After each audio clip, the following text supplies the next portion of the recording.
تو میرے لیے تو کچھ بھی نہیں کیا تم نے، اس لیے اللہ نے 4 شرطیں بیان کی ہیں. یہ بہت اہم آیت ہے. قرآن کہتا ہے جس کام کو میں کام کہتا ہوں نا، جس پہ آخرت میں کامیابی ملے گی، درجات بلند ہوں گے، اس کام میں 4 شرطیں ہیں. نمبر 1 وَمَنْ أَرَادَ الْآخِرَةَ، سب سے پہلے ہر کام میں نیت کیا کی جائے؟ آخرت، اللہ کی رضا. اگر آپ جم بھی جا رہے ہو نا، ڈولے شولے بنا رہے ہو، اس میں بھی آخرت کی نیت ہوگی تو ثواب ملے گا، آخرت میں کام آئے گا. نہیں ملے گا صرف مقابلہ بازی ہے، دوسروں کو دھاک جمانا کہ اسپیڈ بریکر میرے پاس اتنے بڑے بڑے آ گئے ہیں. اتنے بڑے بڑے اسپیڈ بریکر ہوتے ہیں پورے یوں کر کے، تو پھر کچھ بھی نہیں ہے. دنیا میں عزت مل جائے گی، شہرت مل جائے گی. اب آپ کہو بھائی آخرت کی نیت سے ورزش کیسے کی جائے؟ آخرت کی نیت سے ایسے کی جائے، سب سے پہلے اللہ کو طاقتور مومن کمزور سے زیادہ بولو محبوب. نمبر 2 آپ کی صحت اچھی ہوگی، دوسرے پہ بوجھ بولو نا جلدی جلدی، جملہ تو نہیں بنو گے. اللہ کو محتاج پسند ہے جو دوسروں کے ڈیپینڈ کر کے رہے، یا اوپر والا ہاتھ پسند ہے؟ اوپر والا ہاتھ. صحت مند آدمی خوش رہتا ہے، دوسروں کو بھی خوش رکھتا ہے. بیمار ہو گئے، دوسروں پہ بوجھ بنے ہوئے. میرے والد صاحب کی اللہ مغفرت فرمائے، ہم پاکستان نیوی سے ریٹائر ہوئے تھے تو سارے کام خود کرتے تھے، ٹھک ٹھک ٹھک ایسے، ہمیشہ چلتے پھرتے ایکٹیو دیکھا. وہ اپنے لیے جس چیز کی سب سے زیادہ دعا مانگتے تھے، اے اللہ کسی کا محتاج نہ کرنا. جو آدمی خوددار ہوتا ہے نا، خوددار،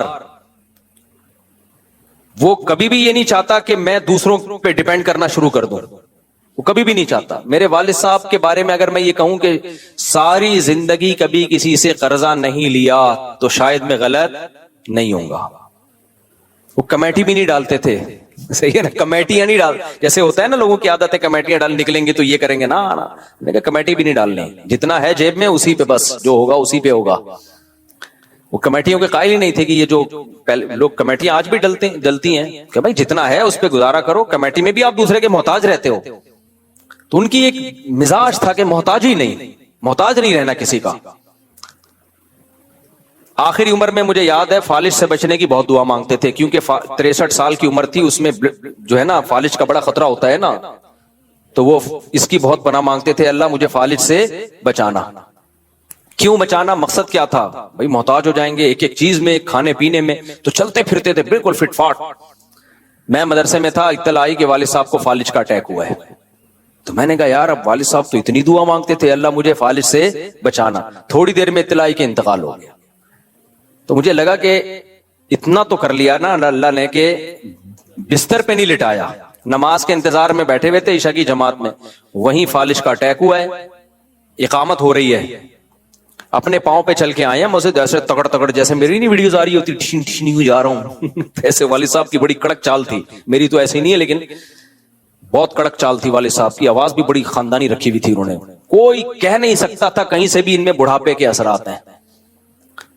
تو بیٹھے مسجد میں اور فالج ہوا اور اقامت ہو رہی ہے، تو ان کو اندازہ ہو گیا بھائی میرا دھڑ کام کرنا چھوڑ دیا ہے. تو اشارہ کیا کہ لوگوں کو نا کہ آپ لوگ جاؤ، تو اٹھا کے ایمبولینس میں لے گئے، بالآخر ڈیتھ ہو گئی چند یعنی تھوڑی دیر میں.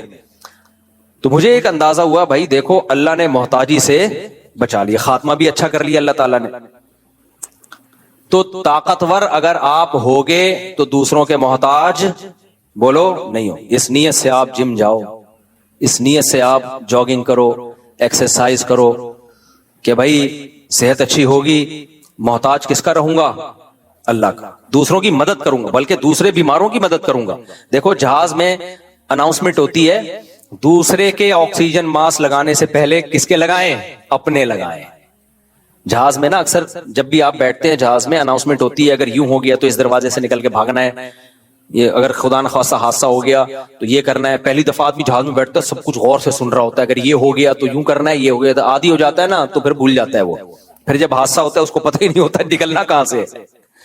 تو اس میں یہ ہدایات لازمی دی جاتی ہیں. جب بھی آپ جہاز میں بیٹھو گے اناؤنسمنٹ ہوتی ہے کہ اگر آکسیجن کی کمی ہو گئی، فضا میں آکسیجن نہیں ہوتی، مصنوعی آکسیجن دی جاتی ہے، تو آکسیجن ماسک اوپر سے گرے گا.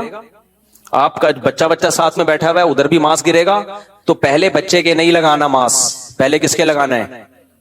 بولو اپنے. اب وہاں انسان کہتا ہے یار یہ تو غیر اخلاقی حرکت ہے، بچے کو تڑپنے دیں ہیں بھائی، بچے کو تڑپنے دیں، پہلے اپنے لگائیں پھر بچے کے لگائیں. یہ ایسے ہی ہے جیسے دو بھوکے بیٹھے ہوئے ہوں اور آپ کو ہدایات دی جا رہی ہوں کہ جب کھانا آئے تو پہلے خود پراٹھے کھانے ہیں، دوسرے کو بعد میں کھلانا ہے، یہ اخلاقیات ہیں؟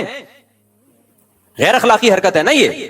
بھائی ہمیشہ یہ کہا جاتا ہے دو بھوکے بیٹھے ہوئے ہوں، اگر کھانا آئے تو پہلے دوسرے کو کھلانا ہے، خود صبر کرنا ہے. لیکن جہاز میں یہ تعلیم نہیں دی جاتی. جہاز میں کہا جاتا ہے جب آکسیجن ماسک گرے تو آپ کا بچہ بھی بیٹھا ہوا ہے، کوئی کمزور معذور بیٹھا ہوا ہے، تو پہلے آپ نے ماسک خود پہننا ہے، اس کے بعد اس کے.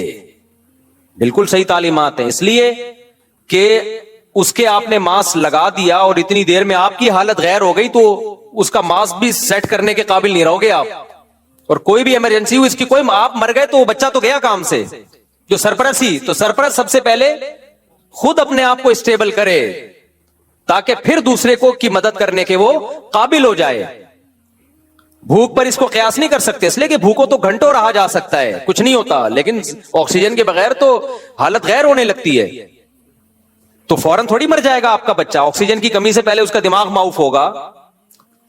تو آپ کا دماغ اگر معاف ہو گیا تو آپ اس کی مدد کیسے کرو گے؟ پہلے اپنے دماغ کو بچاؤ. لگ گئی اس کا ابھی دماغ تھوڑا خراب ہوا ہے تو کوئی بات نہیں، آکسیجن لگا دو گے وہ ریورس ہو جائے گا، وہ سیٹ ہو جائے گا.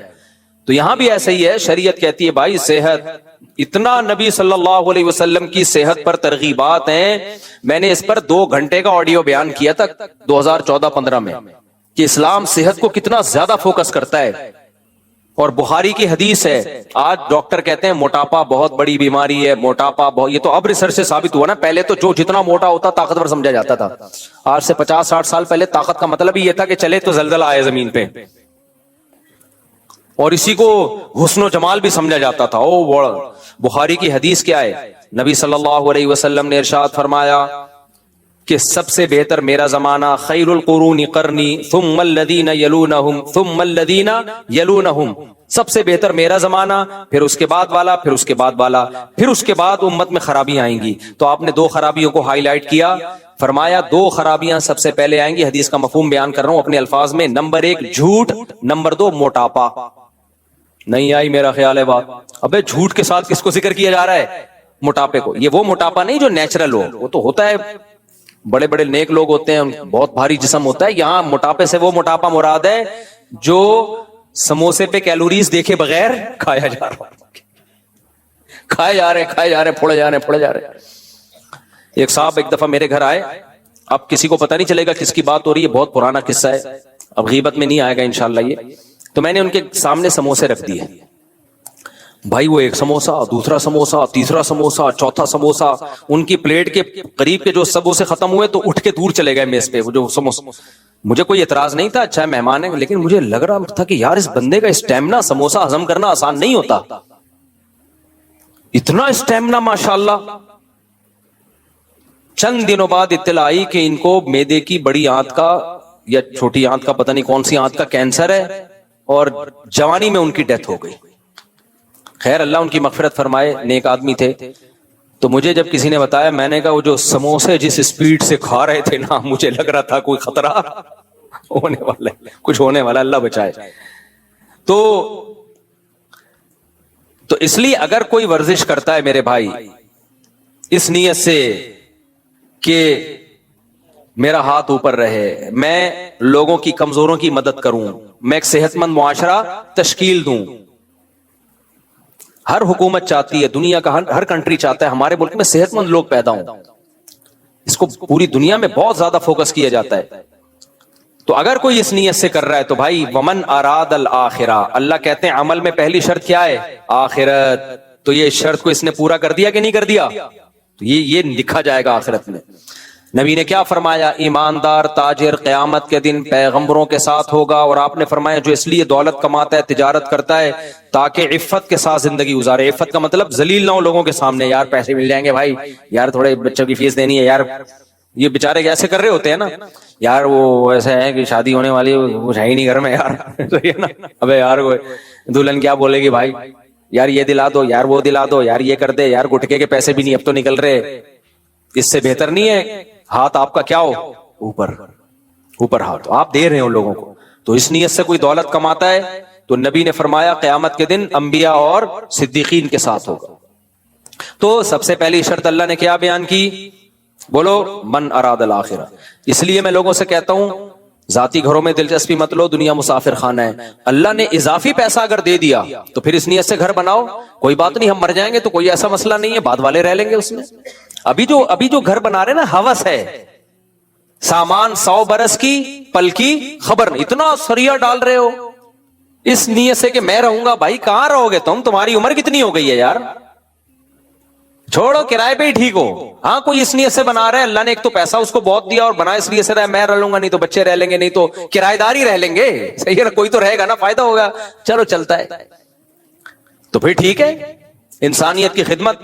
نبی نے کیا فرمایا؟ جس نے درخت لگایا اور نیت کیا ہے؟ آخرت، کہ میں بھی فائدہ اٹھاؤں گا، لوگ بھی. تو آپ نے فرمایا کہ چرند پرند بھی جب تک اس درخت سے کھائیں گے نا، انسان تو دور کی بات، اس کو صدقے کا ثواب قبر میں ملے گا.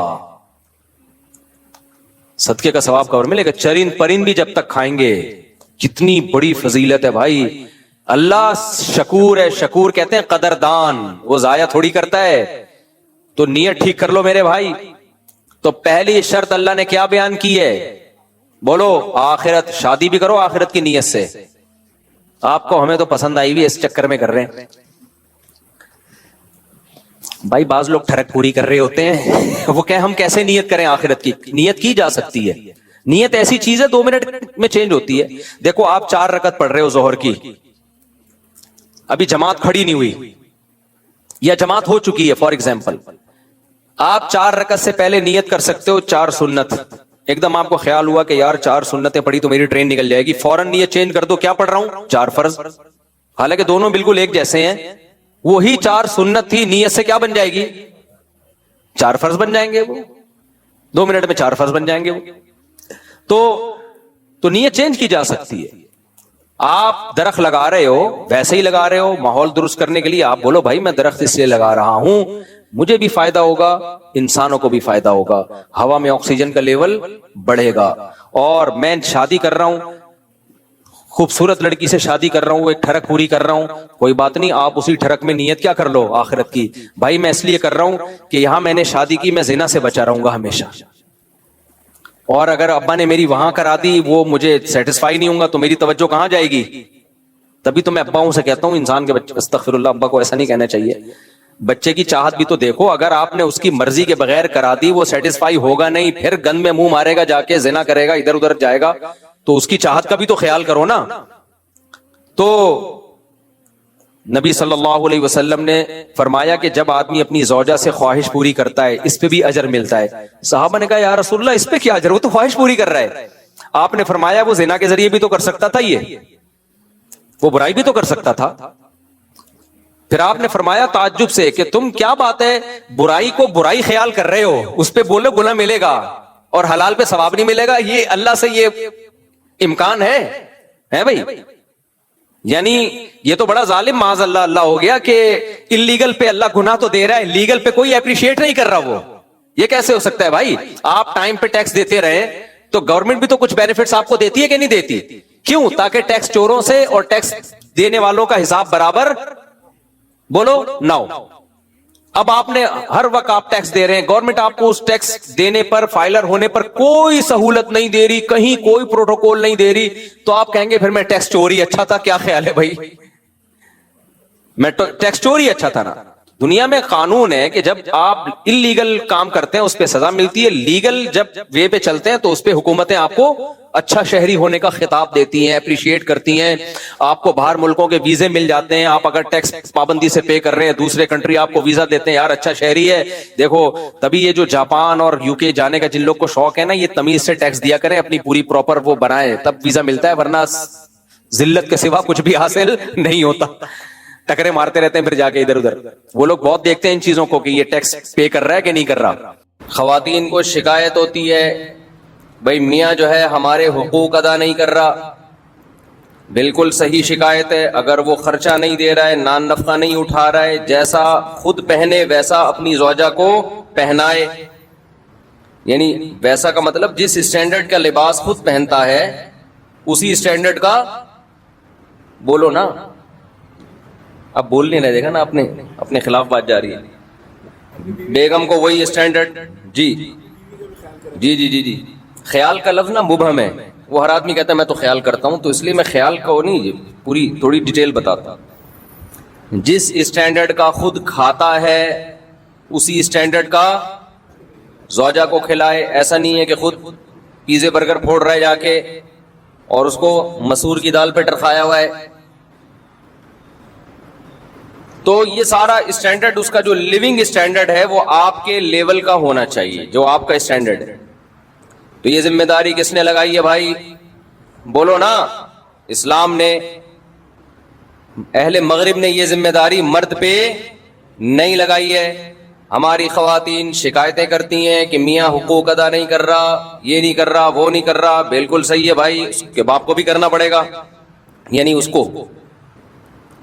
اس کے باپ کا مطلب یہ نہیں کہ اس کے باپ کو، اسی آدمی کو پیار سے اس کا باپ کہا جاتا ہے اردو میں۔ آج ہر آدمی اپنا باپ خود ہی ہے نا آج کل۔ لیکن یہی انٹیاں جب شوہر ان سے کہتا ہے کہ آپ میری مرضی کے بغیر گھر سے مت نکلو، بیگم جب کہیں جاؤ تو مجھ سے پرمیشن لو۔ صرف اطلاع دینا کافی نہیں ہے، شوہر کی پرمیشن کا ہونا ضروری۔ اسلام عورت کو باؤنڈ کرتا ہے کہ جب اس کی شادی ہو گئی ہے۔ اب آپ کہو گے مصعب کیا قومی ترانے سنانے لگ گئے ہیں؟ میں تھکا ہوا ہوں بھائی، میں ابھی سفر سے آیا ہوں، رات میرا بیان تھا اتنا لمبا پنجاب میں، تو جب میرا بہت زیادہ لمبا بیان تھا، رات بھر سویا نہیں، تو پھر یہ سر لگانا پڑتا ہے تاکہ میں بولتا رہوں، سمجھ رہے؟ تو انٹیاں جو ہیں وہ شکایت کرتی ہیں میاؤں کی کہ یہ ہم پہ روب جماتے ہیں، ان کو کیوں بتائیں ہم باہر جانے سے پہلے؟ کیا الٹی باتیں بھی شروع ہو جاتی ہیں، کیا میں کوئی فلم دیکھنے جا رہی ہوں؟ بعض دفعہ میاں کو محبت اتنی ہوتی ہے، بیگم کہیں جا رہی ہوتی ہے، ونس اپون اے ٹائم ایسا ہوا کرتا تھا، اب تو اس طرح آج کل اس طرح کی اطلاعات آ نہیں رہی ہیں، میاں کہہ دیتا ہے کہ آپ نہیں جائیں، میں ابھی گھر میں ہوں، میں چاہتا ہوں کہ آپ گھر میں رہیں۔ بیگم کہنی نہیں، میں اپنی اماں کے جا رہی ہوں یا کہیں بھی جا رہی ہوں۔ تو اسلام ایسے موقع پہ بیگم کو سپورٹ کرتا ہے یا میاں کو؟ میاں کو۔ سمجھتے ہو کہ نہیں سمجھتے؟ یہاں خواتین کہتی ہیں کیوں بھائی ہم کوئی غلام ہیں؟ کل میں نے رات پنجاب میں ایک بہت بڑے بورڈ پہ دیکھا، ہم کوئی غلام ہیں؟ تو خواتین نے بھی یہ لفظ سیکھ لیا ہے، ہم کوئی غلام ہیں جو ہم بتا کے جائیں؟ ہے بھائی، ہم کیوں بتائیں کسی کو؟ تم کون ہوتے ہو پوچھنے والے؟ پھر ہر وقت کی پابندیاں لگائی ہوئی ہیں میرے اوپر، ہر وقت کی پابندیاں ٹھیک ہے، غیر اخلاقی حرکت ہے ہر وقت کی پابندی، لیکن بہرحال عورت کو کیا حکم دیا جائے گا کہ وہ اس معاملے میں شوہر کی اطاعت کرے۔ آج کل جیسے مردوں نے حقوق ادا کرنا چھوڑ دیے تو خواتین بھی بہت ساری لبرل ہوتی جا رہی ہیں، وہ میاں کو بتانا ضروری نہیں سمجھتی۔ ایسے بھی کیسز آتے ہیں، میاں صاحب کہہ رہے ہیں بھائی ان سے نہیں بات کیا کرو، اس سے نہیں جی، تم کون ہوتے ہو روکنے والے؟ تو بھائی جب آپ میاں سے اپنے حقوق لے رہی ہو، کس کے نام پہ؟ اسلام اس کو پابند کر رہا ہے، سمجھ لے آپ۔ اسلام کے علاوہ کسی کا باپ بھی شوہر کو پابند نہیں کر سکتا، خوب سمجھ لو۔ اور اسلام کی پابندی اگر نہ ہو تو کوئی بھی زوجہ کے حقوق ادا نہیں کرے گا، قانون کروا ہی نہیں سکتا۔ پھر یہ ٹاپک چینج ہو رہا ہے، کیا کریں یار، میں خواتین کو بتا رہا ہوں اسلام کی قدر کرو۔ یہ جو میاں پاکستان میں اور اسلامی ملکوں میں میاں جو خرچہ کرتے ہیں نا بیگموں کے اوپر، جو حقوق ادا کرتے ہیں، یہ اسلام کی وجہ سے کرتے ہیں، یہ گورنمنٹ کے لا کی وجہ سے نہیں کرتے۔ لا میں اتنی طاقت نہیں ہے کہ حقوق ادا کروا دے۔ گوروں نے کتنے زبردست لا بنا کے مسلط کیے، انہوں نے بھی بالآخر ہتھیار ڈال دیے کہ بھئی قانون کے ذریعے شوہر عورت کے حقوق ادا کرے، یہ پاسبل نہیں ہے۔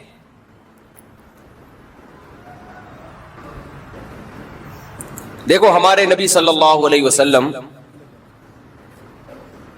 عرب میں عورت کو پاؤں کی جوتی سمجھا جاتا تھا، کوئی اوقات نہیں تھی۔ ہمارے نبی نے مدینہ میں جا کے قانون نہیں پاس کروایا کہ جو عورت کی توہین کرے گا اس کو اتنے سال کی جیل ہوگی، ایسا ہمیں کوئی یہ قانون سے یہ چیزیں گرفت میں آتی نہیں ہیں. قانون میں پہلے تو یہ توہین کی ہے کہ نہیں کی ہے, پھر توہین کی ڈیفینیشن کیا ہے. میاں کہہ رہے کہ ہمارے یہاں تو پیار سے گالیاں دی جاتی ہیں. ہمارے یہاں کیا, کل ایک صاحب آئے, انہوں نے کہا مجھے میری بیوی نے بہت گالیاں دی ہیں نا, بہت پھٹا ہوا, کہ پنجاب میں بیٹھا ہوا کہیں, تو میری بیوی نے بہت گالیاں دی ہیں. میں نے کہا کیا گالیاں دی ہیں؟ کہہ رہے یار مصعب کیا؟ میں نے کہا ترجمہ کر کے بتا دو. میں نے کہا ایز اٹ از گالی تو نہیں بتاؤ, لیکن آسان لفظوں میں اس کو ذرا مفہوم بیان کرو, آسان لفظوں میں اس کا مفہوم بیان. عرض کر رہا تھا کہ نبی صلی اللہ علیہ وسلم کے دور میں بیٹی کو زندہ دفن کیا جاتا تھا. پاؤں کی جوتی سے بھی بدتر سمجھا جا رہا ہے کہ نہیں سمجھا جا رہا ہے؟ تو آپ صلی اللہ علیہ وسلم نے قانون سازی نہیں کی ہے مدینہ میں کہ کورٹ میں عورت کیس کرے شوہر توہین کر رہا ہے. یہ بہت مبہم چیزیں ہوتی ہیں, مبہم چیزیں ہوتی ہیں, اور قانون کے ذریعے ان چیزوں کی گرفت نہیں ہو سکتی ہے.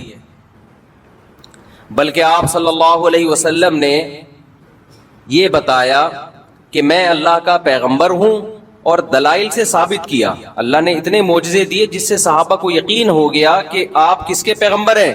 اللہ کے.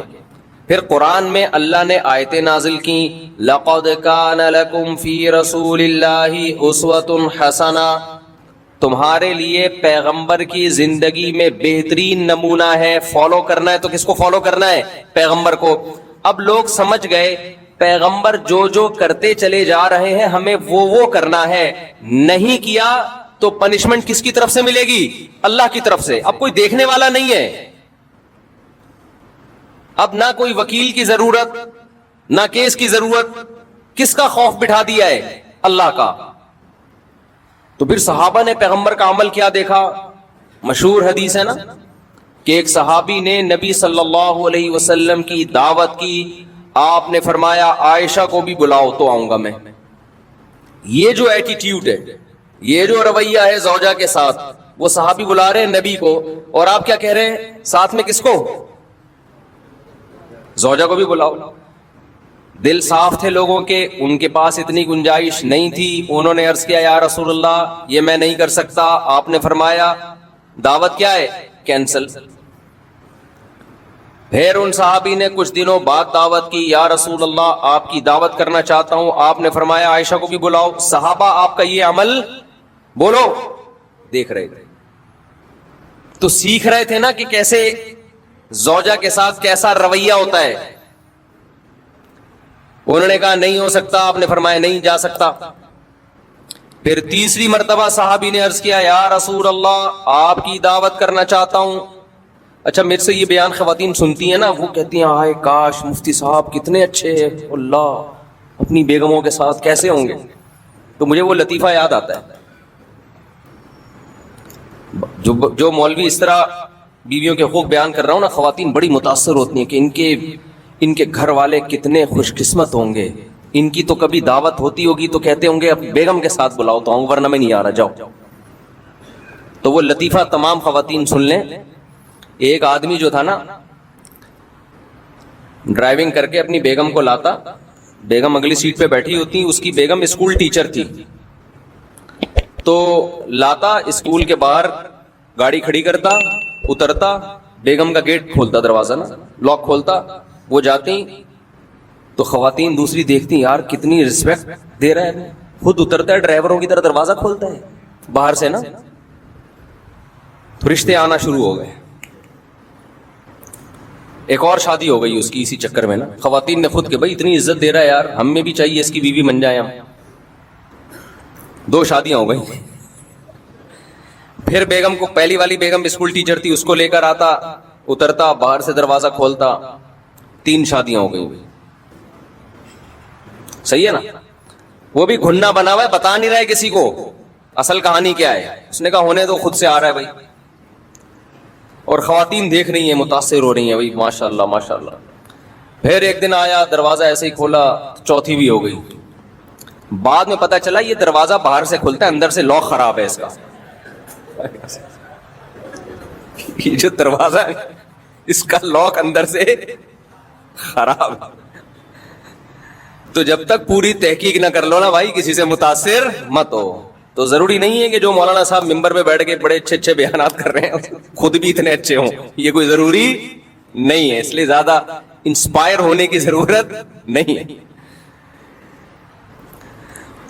تو نبی صلی اللہ علیہ وسلم نے کیا فرمایا کہ عائشہ کو بھی بلاؤ. تو تیسری دفعہ میں جب انہوں نے دعوت دی تو جب آپ نے فرمایا کہ عائشہ کو بھی بلاؤ تو انہوں نے عرض کیا کہ ٹھیک ہے. تو صحابہ آپ صلی اللہ علیہ وسلم کا یہ عمل اپنی آنکھوں سے بولو دیکھ رہے تھے. اب کوئی قانون سازی کی ضرورت نہیں تھی. اللہ نے پہلے بتا دیا تھا کہ تم نے فالو کس کو کرنا ہے, پیغمبر کو فالو کرنا ہے, ان کا رویہ دیکھنا ہے. حضرت عمر رضی اللہ تعالی عنہ کی زوجہ نے ایک دفعہ اونچی آواز سے بات کی تو وہ غضبناک ہو گئے کہ یہ کیا بھائی. تو انہوں نے فرمایا کہ پیغمبر, پوری حدیث کے الفاظ مجھے یاد نہیں ہیں, انہوں نے فرمایا کہ پیغمبر صلی اللہ علیہ وسلم کی زوجہ کبھی پیغمبر صلی اللہ علیہ وسلم سے اونچ نیچ ہو جاتی ہے. وہ اونچ نیچ ہوئی تھی نا, حضرت زینب نے حلوہ بنا کے بھیجا, حضرت عائشہ رضی اللہ تعالی عنہا مسجد نبوی میں حجرے کے باہر موجود تھیں, صحابہ کرام بیٹھے ہوئے تھے, حضرت زینب نے کچھ حلوہ بنا کے بھیجا. حضرت عائشہ رضی اللہ تعالی عنہا کو غیرت آئی کہ میری باری میں سوگن کی مداخلت کیوں ہو رہی ہے. امی عائشہ نے وہ حلوہ کی برتن اٹھا کے زمین پہ دے مارا اور اس کو توڑ دیا. میں اکثر اس موقع پہ کہتا ہوں بھائی, اگر ہم اور آپ میں سے کوئی ہوتا اور دوست بھی یہ منظر دیکھ رہے ہوتے تو غیرت کا مسئلہ بناتے کہ نہیں بناتے, اور دوستوں کو واقعہ سناتے کہ میری بیگم نے ایسے حلوہ میرے سامنے برتن توڑا, میں نے رکھ کے دو لگائے. تیرا بھائی ڈرتا ورتا کسی سے بولتے ہیں نا. ہمارے نبی صلی اللہ علیہ وسلم نے کیا فرمایا, سید الانبیاء, آپ نے اس کی ایک اچھی لاجک پیش کی. فرمایا غارت امکم, تمہاری ماں کو غیرت آ گئی ہے, یہ محبت میں ہوا ہے. سمجھ رہے ہیں کہ نہیں سمجھ رہے؟ ان کو یہ ہوا کہ باری میری ہے تو کسی اور کے گھر سے گفٹ کیوں آ رہا ہے, دوسری زوجہ کے گھر سے. تو یہ غیرت میں کیا, یہ کوئی غصہ نہیں ہوئے, زمین پہ بیٹھ کے وہ برتن اٹھا لیا. اور جب حضرت عائشہ کا غصہ ٹھنڈا ہوا تو فرمایا کہ برتن کے پیسے دے دینا, زمان تو آئے گا نا. اب یہ تو نہیں کہ غیرت میں آپ نے کسی کچھ بھی کر لو تو زمان تو آتا ہے نا. تو میں جب یہ حدیث پڑھی میں حیران ہوا, میں نے کہا یار اگر ہم لوگ ہوتے تو ہم یہ واقعہ 20 لوگوں کو بھی سناتے, بھائی تیری بھابھی نے ایسا کیا آج, اور تجھے پتا ہے ہم سسرال سے ڈرتے ورتے نہیں, اور دوست بھی مردانگی کے چیلنج دیتے ہیں, بھائی تو جورو کا غلام ہے, تیرے گھر میں برتن ٹوٹ رہے ہیں, صحیح ہے نا, تیرے گھر میں کیا ہو رہا ہے, اور وہ بھی تیرے دوستوں کے سامنے, شاگردوں کے سامنے. کوئی تمیز ہے یار, رکھ کے لگایا کیوں نہیں تو نے. لیکن صحابہ نے یہ منظر بھی اپنی آنکھوں سے دیکھا. یہ حدیث تو صحابی بیان کر رہے ہیں نا کہ نبی نے اس کی توجیہ کی, غارت امکم, تمہاری ماں کو غیرت آ گئی. تبھی تو حدیث میں آتا ہے. دیکھو یہ واقعہ سننے میں الگ ہے, سننے میں تو آپ سمجھ رہے ہو نارمل ہے, حقیقت یہ ہے کہ جب گزرتی ہے تو پتہ چلتا ہے کہ اس کے لیے تھوڑے بہت اخلاق کافی نہیں ہے, بہت بڑا ظرف ہونا چاہیے. اور خاص طور پر وہ پیغمبر جن کو سب فالو کر رہے ہیں, مقتدا اور رہبر ہیں, جن سے افضل اس کائنات میں اللہ نے کسی کو پیدا کیا نہیں ہے.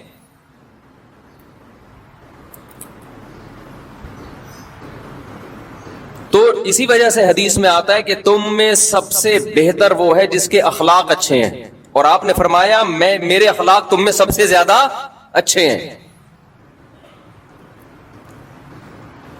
اور یہ بھی آپ صلی اللہ علیہ وسلم نے فرمایا خیارکم خیارکم لأہلہ, تم میں سب سے بہتر اللہ کے نزدیک وہ ہے جو اپنے گھر والوں کے ساتھ سب سے اچھا ہے. یہاں کہ پھر وہی بات آ جاتی ہے، ہم مغربی کلچر کو فالو کر رہے ہیں، ان میں گھر والے نہیں ہوتے، ان کے ہاں سب برابر ہیں۔ اسلام ترجیح کس کو دیتا ہے؟ رشتوں کو۔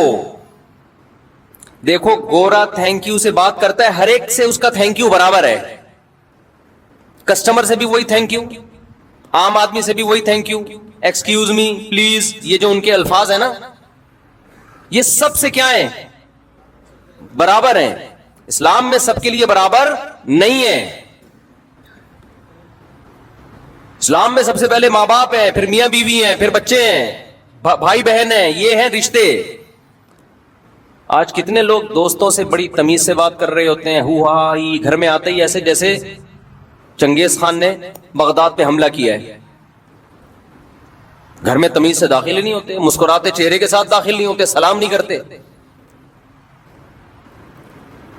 جو میں نے آبزرو کیا ہے نا، جس کی لاٹھی اس کی بھینس، جو پاورفل ہے نا وہ حاوی ہے بس۔ مرد اگر پاورفل ہے تو وہ حقوق نہیں دے گا، وہ دبائے گا۔ عورت طاقتور ہے تو وہ مرد کو کھا جائے گی، مرد طاقتور ہے تو عورت کو کھا جائے گا۔ جس کی لاٹھی اس کی بھینس۔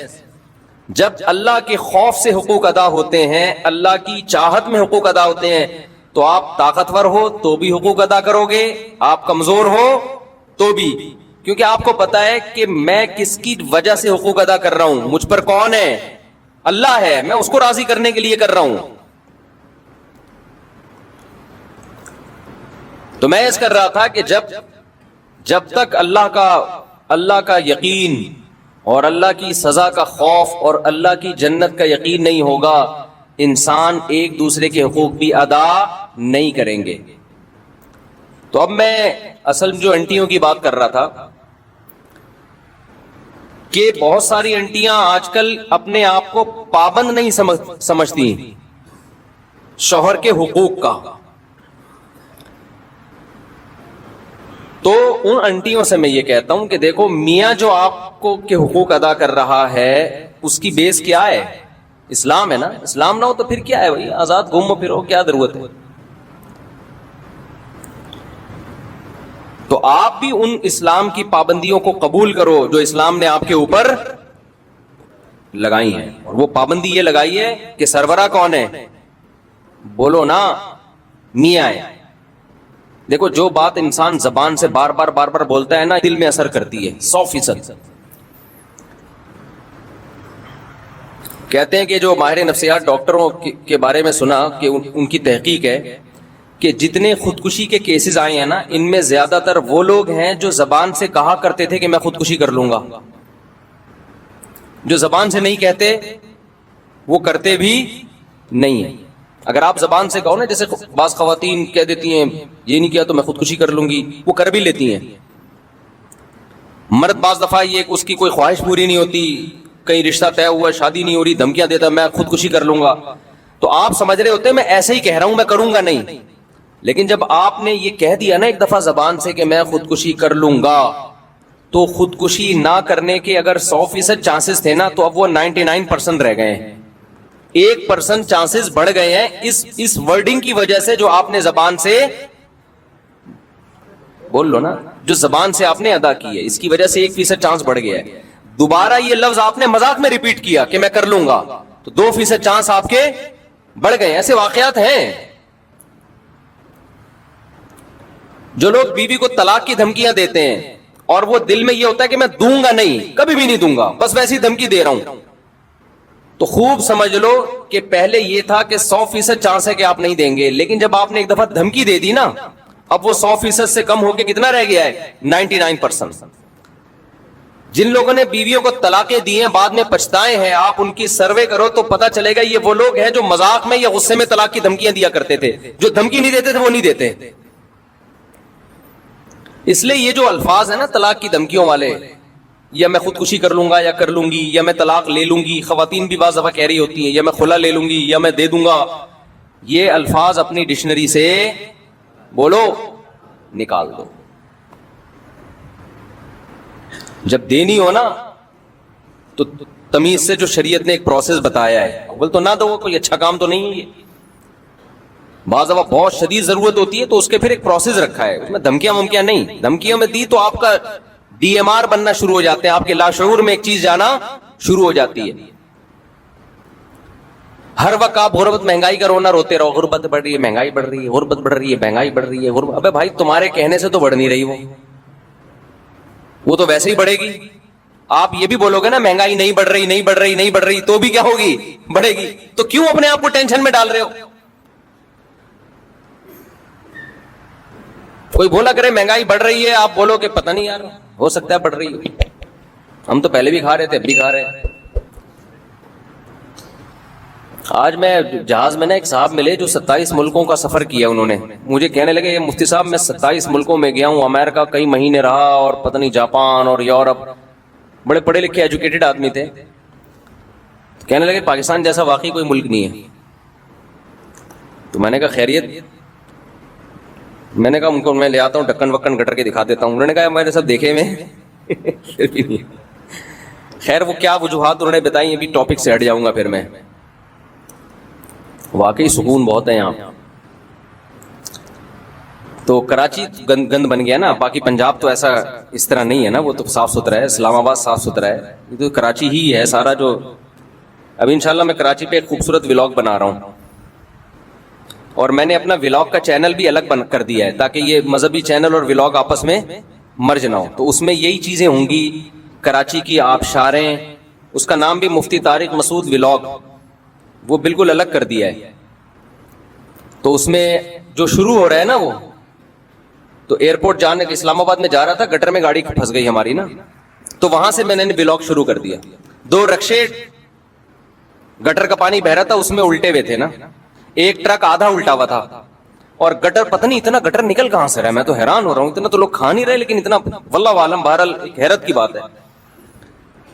تو میں نے کہا میں نے دیکھو یورپ کی بھی آپ کو پیرس کی وہ دکھائی ہے, وہاں کی آبشاریں, اب ذرا کراچی کی آبشاریں بھی دیکھ لیں آپ ماشاءاللہ.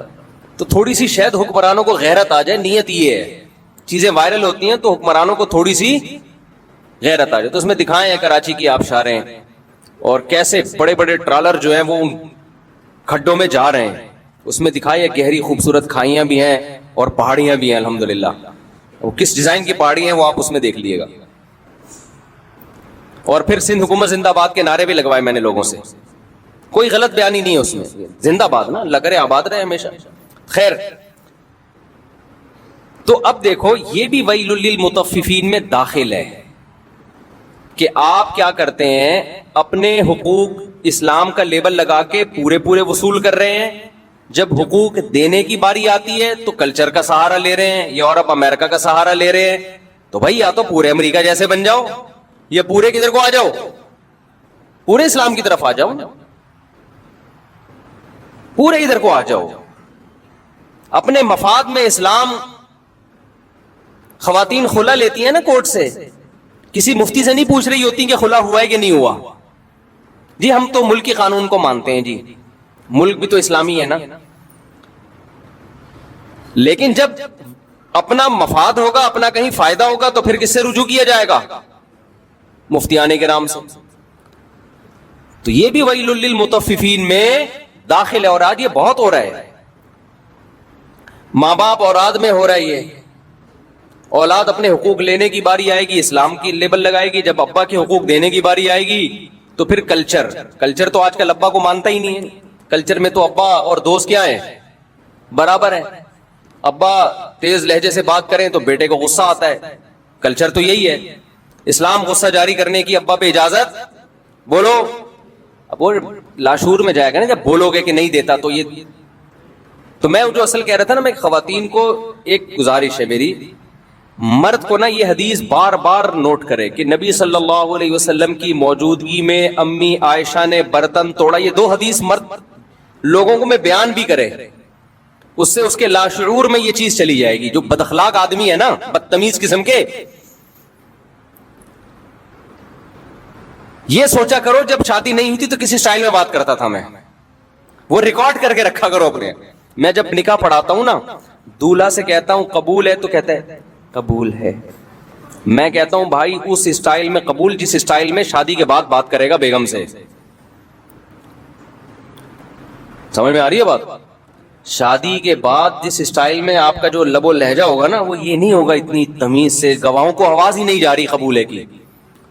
اسی طرح چیخو جس طرح بعد میں تم نے چیخنا ہے.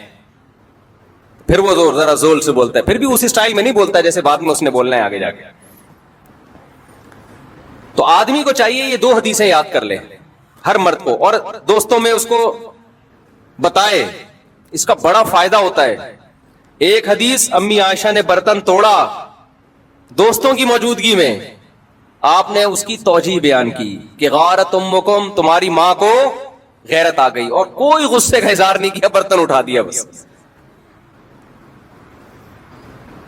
تو یہ جو کہتے ہیں نا رکھ کے, کوئی دوست بیان کر رہا ہوں نا میں نے تو رکھ کے چماٹ لگایا, اچھا وہ آگے یہ نہیں بتا رہا ہوتا پھر کھائے کتنے میں نے, وہ اسکپ کر رہا ہوتا ہے وہ. تو یہ حدیث آگے بتایا کریں. دوسری وہی دعوت والی, عزت کتنی دے رہے ہیں اپنی زوجہ کو. کتنے لوگ ہیں سعودی عرب میں جاب کر رہے ہیں, امریکہ میں جاب کر رہے ہیں, اللہ نے گنجائش بھی دی ہے, بھائی اپنی بیگم کو ساتھ لے کے جاؤ. وہ کہتے ہیں یار گزارا مشکل ہو جائے گا. سب گزارا تو مشکل ہو جائے گا, لیکن تمہاری شادی اس لیے تھوڑی ہوئی کہ بیگم یہاں رہے تم اس کو کھلاؤ, صرف کھلانے کے لیے تھوڑی ہوئی ہے. زوجہ کا جو مطلب ہے, صاحبہ کہتے ہیں عربی میں, ساتھ رہنے والی, ساتھ رہنے والی. تو ساتھ رہنے والی کیا, جب آپ جاب کرنے کے لیے گئے سعودی عرب یا کہیں گئے, ایک سال کے بعد آپ مہینے میں ایک دفعہ, سال میں ایک دفعہ آ رہے ہو, اور ریٹائرمنٹ پہ اب آؤ گے, 20-25 سال تو بیگم کے بغیر گزر گیا نا. تو یہ صاحبہ کہاں سے ہو گئی؟ صاحبہ کہتے ہیں ساتھ رہنے والی. کوئی بہت ہی غریب ہو بیچارہ نہیں افورڈ کر سکتا, اس کے احکام الگ ہیں, لیکن نارملی ایسا نہیں ہوتا اور نہیں ہونا چاہیے. اللہ کا خوف پیدا کرنا چاہیے. جہاں جا رہے ہو, شریف آدمی ویسے بھی کوشش کرتا ہے کہ بیگم ساتھ ہو, کیونکہ وہ ریموٹ کنٹرول کی طرح آپ پہ نظر رکھتی ہے, لہذا کوشش ہوتی ہے عزت دار لوگوں کی بیگم کو ساتھ لے کے جاؤ. دوسرا یہ حدیث جو میں نے بتائی نا, 2 حدیثیں, یہ اگر آپ آگے نقل کریں گے نا تو اپنے حالات شاید کچھ سیٹنگ پہ آ جائیں. اور خواتین کو پتہ ہے کیا سوچنا چاہیے, عورت کو یہ حدیث بار بار, قرآن کی آیت الرجال قوامون علی النساء, اللہ نے سربراہ کس کو بنایا ہے؟ مرد کو. سر کا تاج کس کو بنایا ہے؟ مرد کو بنایا. آقا کس کو بنایا ہے؟ عورت مرد کی غلام نہیں ہوتی, ماتحت ہوتی ہے. غلام اور ماتحت میں فرق ہے. دیکھو آپ آفس میں ہوتے ہو, آپ کا ایک باس ہوتا ہے, آپ اس باس کے غلام نہیں ہوتے, لیکن کیا ہوتے ہو؟ ماتحت. صدر, وزیر اعظم, ہم ان کے غلام نہیں ہیں, لیکن ماتحت ہیں یا نہیں ہیں؟ ماتحت کی کام ہوتا ہے, ایک جو سربراہ ہے اس کو عزت دینا, نمبر 2 اس کی اطاعت کرنا. ہر چیز میں رکاوٹ, ہر چیز میں رکاوٹ. کوئی بات میاں کرے فوراً اس کے, ایک آدمی نے کہا میں نے اپنی بچی کی شادی کرنی تھی, ایک رشتہ آیا, مجھے پتا تھا میں بولوں گا تو بیگم میری مخالفت بولے گی, یہاں نہیں کرنی میں نے. تو کہہ رہے میں نے کسی کو بھیج کے بیگم سے کہلوایا کہ اس کا اچھا رشتہ آیا ہوا ہے, لیکن اس کے تمہارے میاں نہیں مان رہے, تو وہ مان گئی فوراً. یہ سچی مچی کا واقعہ ہے, وہ مان گئی. اور میاں گھننا بن گیا, نہیں یہاں نہیں کرنا, مجھے یہ بالکل پسند نہیں ہے, میں نہیں کر سکتا یہاں پہ. اور یہ ابھی کیا بتاؤں, یہ گیم بھی میں نے ہی سکھایا تھا اس کو, کیا شرمانا آپ. یہ طریقہ بھی کس نے سکھایا تھا؟ میاں کو. میں نے, مجھے ان دونوں کے حالات پتا تھے کہ میاں بیوی میں نا ہمیشہ ایک دوسرے کے 180 ڈگری پہ چل رہے ہوتے ہیں, اس چکر میں بچی کا بیڑا غرق ہو جائے گا. تو اچھا رشتہ آیا, میاں نے کہا یار میری بیگم, میں بولوں گا نا وہ بولے گی نہیں. وہ کہہ رہی ہے یہ تو بیوقوف آدمی پتہ نہیں کون سا رشتہ اٹھا کے لے آیا. بعض عورتیں یہ بھی سمجھتی ہیں کہ مرد جب گھر میں بچی کی جلدی شادی کرتا ہے تو گویا وہ اپنی جان چھڑانا چاہ رہا ہے. یہ بہت غلط سوچ ہے. بعض دفعہ باپ چاہ رہا ہوتا ہے کہ بچی کا اچھا رشتہ آیا ہے, ابھی کم عمر ہے, لیکن کر دو, اچھا رشتہ ہاتھ سے نکل جائے گا. اس میں خواتین یہ لیبل لگا رہی ہوتی ہیں کہ گویا جان چھڑانا چاہ رہے ہیں بیٹی سے. یہ بہت خطرناک تانا ہوتا ہے مرد کے لیے. کوئی مرد اپنی بیٹی سے جان نہیں چھڑانا چاہتا, وہ اس کے مستقبل کے لیے قربانی دے رہا ہوتا ہے. اب اس کے گھر میں بھی ایسے ہی کہ وہ بیگم تانا دے, جب بھی کوئی رشتہ آئے تو بیگم تانا دیتی ہے, جان چھڑانا چاہ رہے ہیں. تو میں نے اس کو یہ طریقہ بتایا, میں نے کہا آپ کسی خاتون کو بھیجو اور آپ بولو یہ مجھے بالکل قبول نہیں ہے رشتہ, ابھی بچی کی عمر کیا ہے, ایسی باتیں کرو. تو ہو گئی شادی, صحیح ہے نا, اور اللہ کا شکر ہے کامیاب شادی ہوئی.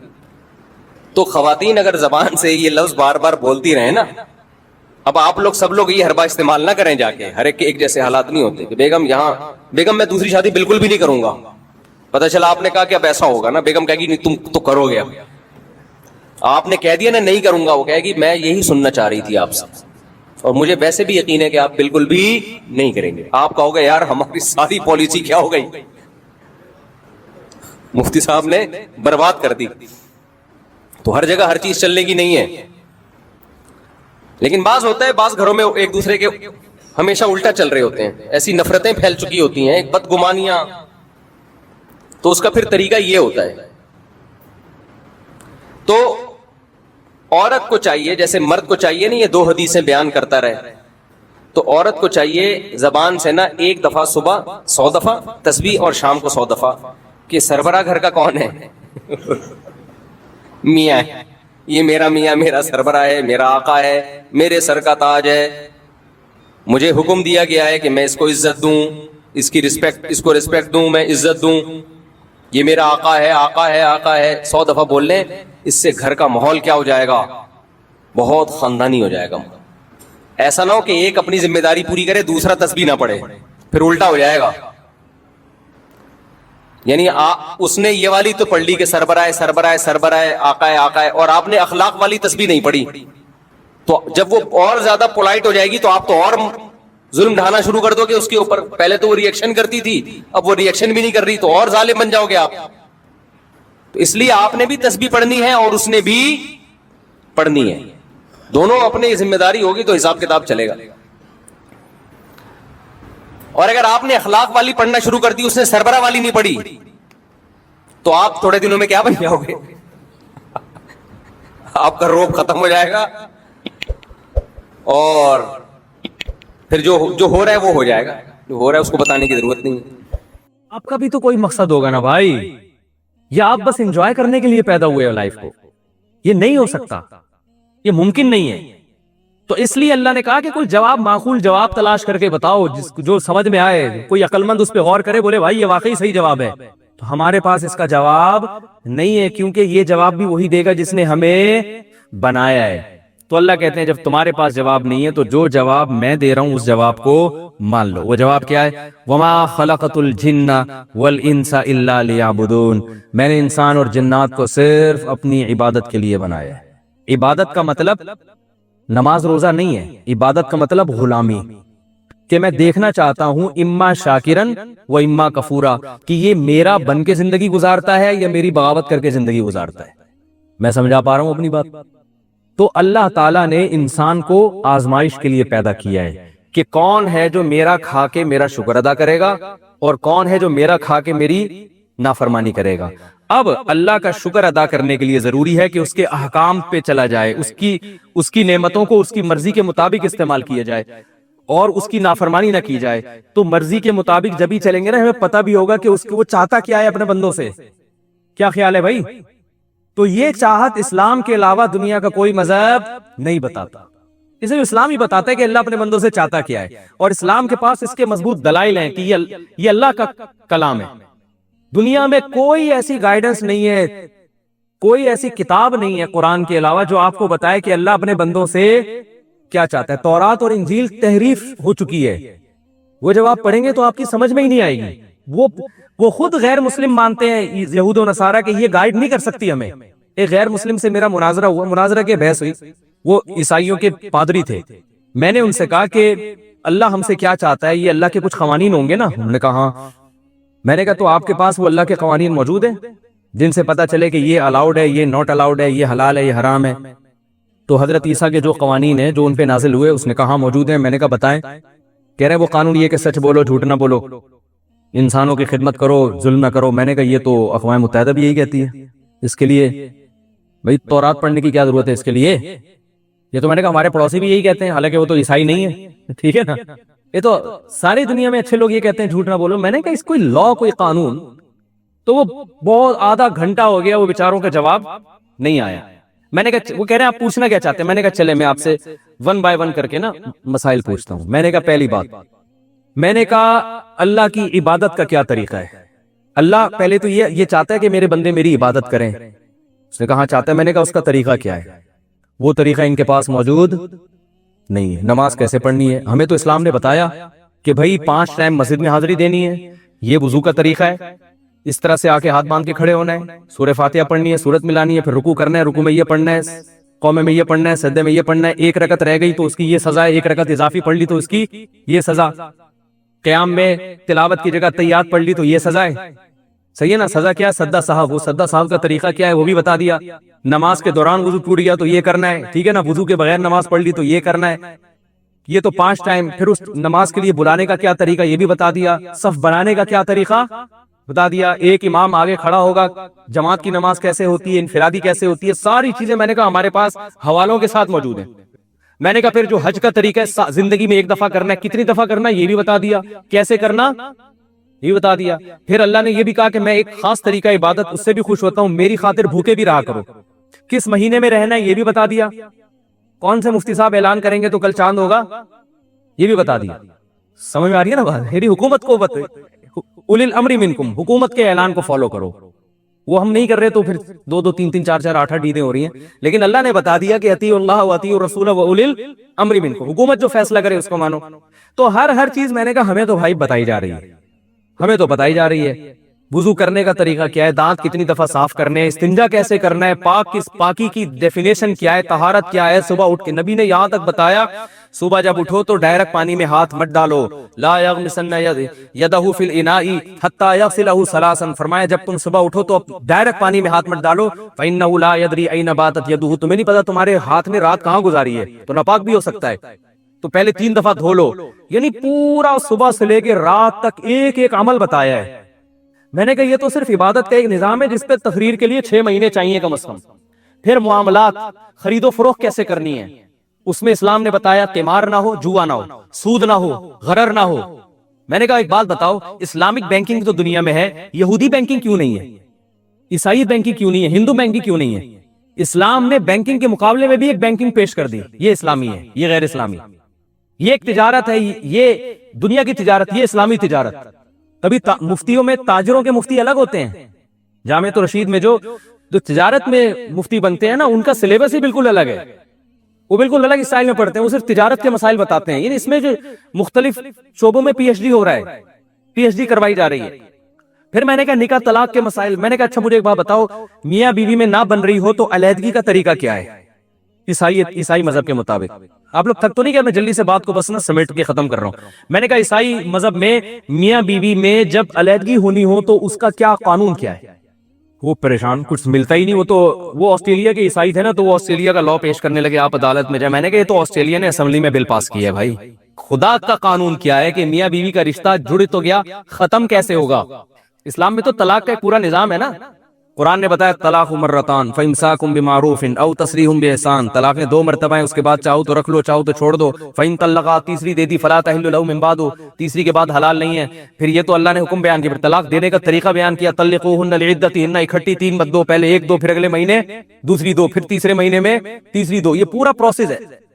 اور حدیث میں اس کی اور زیادہ تشریح ملتی ہے. یہ بھی بتا دیا کہ دینی بھی ہے کہ نہیں دینی، کب حلال ہے کب بری ہے، یہ ساری چیزیں بتا دی. طلاق دینے کے بعد احکام کیا ہے، مہر کتنا دینا پڑے گا، رخصتی سے پہلے طلاق دے دی تو آدھا مہر. اللہ قرآن میں فرماتے ہیں کہ رخصتی سے پہلے طلاق دے دی تو آدھا مہر دینا پڑے گا، رخصتی کے بعد طلاق دے دی تو پورا مہر دینا پڑے گا. طلاق دے دی، عدت پوری نہیں ہوئی، اس دوران مر گئے تو وراثت میں اس کا حصہ ہوگا. پوری ڈیٹیل ملتی ہے. میں نے ان سے بولا بھائی یہ بتاؤ کہ صرف مجھے یہ ڈیٹیل نہیں چاہیے. اب پوری بات تو مجھے یاد نہیں نا، میں تو کئی سال پہلے کی بات تھی، تو میں اس کا خلاصہ بیان کر رہا ہوں اپنے الفاظ میں. میں نے کہا مجھے بتا دو کہ طریقہ کیا ہے. اس بیچارے کو طریقہ معلوم. وہ کہنے لگا کہ بھائی عیسائی مذہب میں طلاق ہے ہی نہیں، شادی تو ہے. تو وہ کہہ رہے ہیں ہے ہی نہیں. میں نے کہا اچھا ہے ہی نہیں. میں نے کہا کیوں؟ میں نے کہا وہ کیوں نہیں ہے؟ کہہ رہے ہیں اس لیے کہ اللہ چاہتا ہے میاں بیوی جڑ کے رہیں، ان میں کبھی بھی علیحدگی نہ ہو. میں نے کہا ماشاءاللہ اللہ چاہتا ہے، یقیناً چاہتا ہے کہ میاں بیوی محبت سے رہیں، علیحدگی نہ ہو. لیکن اللہ تو چاہتا ہے، لیکن میاں بیوی نہیں چاہ رہے. مسئلہ یہ ہے کہ جو بعض دفعہ وہ نہیں چاہ رہے ہوتے بھائی، یا بعض دفعہ بیوی چاہ رہی ہوتی ہے، میاں نہیں چاہ رہا ہوتا، میاں چاہ رہا ہوتا ہے، بیوی نہیں چاہ رہی ہوتی. کہہ رہے نہیں عیسائیت میں طلاق نہیں ہے، کیونکہ ان کو فورس کیا گیا اب محبت سے رہو. میں نے کہا ہم بھی فورس کرتے ہیں، سمجھاتے ہیں. اسلام میں بھی یہ ہے کہ بھائی طریقہ بتایا ہے، سلو کراؤ، آپس میں سلو کے بڑے فضائل ہیں. لیکن بعض دفعہ میں نے کہا چلو میں آپ سے ایک سوال پوچھتا ہوں کہ فرض کر لو اللہ نہ کرے آپ کی بیٹی کی شادی ہوئی اور وہ ہیروئنچی نکلا داماد. میں نے کہا اللہ چاہے گا کہ ہیروئنچی کے ساتھ یہ زندگی گزارے؟ ہے بھائی، یہ ظلم نہیں ہے اس لڑکی پر کہ اس کو کوئی علیحدگی کا کوئی طریقہ تو ہوگا نا؟ یا وہ بے تحاشا مارتا پیٹتا ہے، سگریٹ سے جلاتا ہے، کہہ رہے نہیں عیسائیت میں طلاق نہیں ہے کیونکہ پھر ہم جو ہے نا، کیونکہ وہ عورت اپنے اخلاق سے اس کو سدھار دے. وہ اپنے اخلاق سے کیا کرے گی؟ اپنے شوہر کو. تو میں نے کہا یار اگر آپ پہ اللہ نہ کرے یہ گزری ہو تو پھر اس کے بعد بھی آپ کا یہی تبصرہ ہوگا ہے؟ کیا ساری دنیا اخلاق سے سدھر جاتی ہے؟ اگر اخلاق میں اتنی جان ہوتی تو دنیا میں جتنے ممالک ہیں وہ پولیس ان کے پاس ہوتی، وہ ایک اخلاق سینٹر کھول لیتے. کیا خیال ہے بھائی کہ بھائی جو دنیا میں جرم ہوگا اخلاق سینٹر میں لے جاؤ، وہاں نیک نیک لوگ بیٹھے ہوئے ہیں جو ہر بات سے پہلے پلیز بھی لگاتے ہیں، آخر میں تھینک یو بھی لگاتے ہیں، بڑی تمیز سے بات کرتے ہیں، تحفے تحائف دے کے. میں نے کہا جو بڑے مجرم ہوتے ہیں نا وہ انہی کو لوٹ کے نکل جائیں گے. وہ تو پھر وہ نا کنفیوز ہو گیا. میں نے کہا بھائی یہ عیسائی مذہب نہیں ہے، یہ اللہ کی تعلیمات نہیں، یہ فطرت کو اپیل ہی نہیں کرتی. تو مان لو کہ آپ کے پاس حضرت عیسیٰ کا صحیح مذہب نہیں ہے، تو اسلام کے مقابلے میں کسی کے پاس قانون ہے ہی نہیں کہ جس کو یہ کہہ سکے کہ اللہ کا قانون ہے. یہ دعویٰ صرف اسلام نے کیا ہے اور اس دعوے کو دلائل سے ثابت بھی کیا، پیش کیا. میں نے کہا میں نے اس سے ایک آخری بات کی، پھر ہماری بات ختم ہو گئی. وہ میرے ساتھ تو کیونکہ ٹرانسلیٹر بیٹھا ہوا تھا نا، ہمارا شاگرد تھا، وہ انگلش میں میری بات کو ترجمہ کر رہا تھا، تو وہ ٹرانسلیٹر چلا گیا.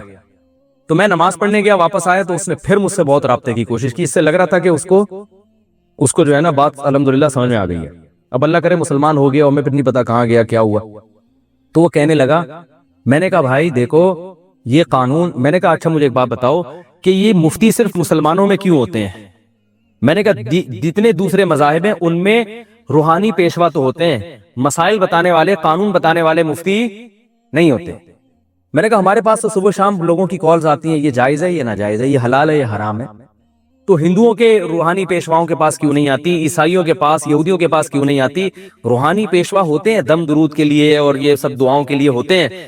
مسائل جب بھی بات آئے گی تو کہیں گے بھائی یہ وکیل سے پوچھو، قانون تو وکیل جانتا ہے.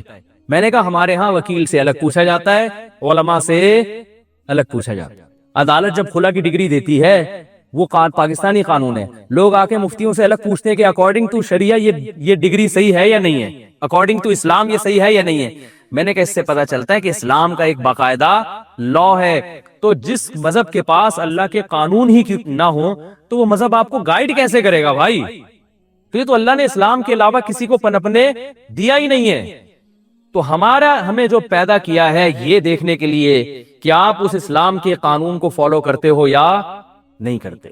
اور اللہ نے ایک آسانی رکھ دی. اللہ نے فرمایا ما جعل علیکم فی الدین من حرج، میں نے تمہیں آزمائش کے لیے پیدا کیا مگر وہ زیادہ سخت آزمائش نہیں رکھی ہے کہ تم مصیبت میں پڑ جاؤ، کیونکہ غفور الرحیم ہے، رحمان ہے، آسان دین بنایا.